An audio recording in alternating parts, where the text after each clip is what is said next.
اعوذ باللہ من الشیطان الرجیم بسم اللہ الرحمن الرحیم۔ تمام دیکھنے اور سننے والے ناظرین کو میری طرف سے السلام علیکم۔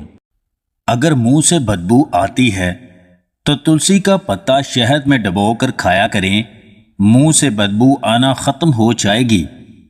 بادام، پستہ، کاجو، کالی مرچ اور سبز الائچی، ان کا صفوف بنا کر شہد میں مکس کر کے چھوٹی چھوٹی گولیاں بنا لیں اور 2 گولی رات کو دودھ کے ساتھ کھا لیا کریں۔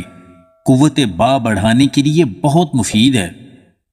معدے کی تیزابیت ختم کرنے کے لیے اپنی خوراک میں ادرک شامل کر لیں، کیونکہ یہ ہاضمے کے لیے بہت بہترین ہے۔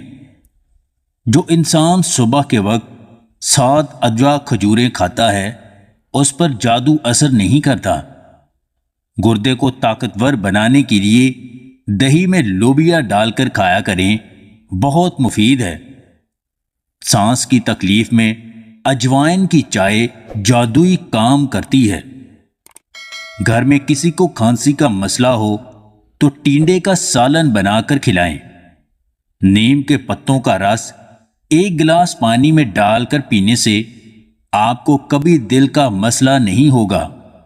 صبح سویرے ہری گھاس پر ننگے پاؤں چہل قدمی کرنے سے حافظہ تیز ہوتا ہے۔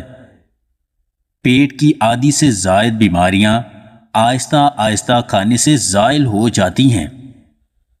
اگر نیند نہ آ رہی ہو تو 1 سرخ ٹماٹر کاٹ کر اس پر چینی چھڑک کر کھا لیں، بے خوابی دور ہو جائے گی۔ جن لوگوں کو شوگر کا مسئلہ ہے وہ صبح خالی پیٹ 7 دانے کلونجی کے کھا لیا کریں۔ شادی نہ ہونے یا دیر سے ہونے پر انسان مر نہیں جاتا، لیکن شادی غلط جگہ ہونے سے انسان مر جاتا ہے۔ اگر آپ کو ہماری یہ ویڈیو پسند آئے تو اسے لائک اور شیئر ضرور کیجیے گا، اور مزید ویڈیوز حاصل کرنے کے لیے دیسی ٹپس پوائنٹ چینل کو سبسکرائب کر لیں۔